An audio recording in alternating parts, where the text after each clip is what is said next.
இந்த கண்ணம் வேண்டும் என்றார்.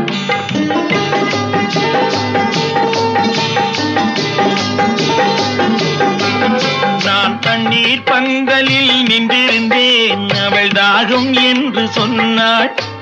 நான் தண்ணீர் பந்தலில் நின்றிருந்தேன், அவள் தாகம் என்று சொன்னாள். நான் தன்னன் தனியாய் நின்றிருந்தேன், அவள் மோகம் என்று சொன்னாள்.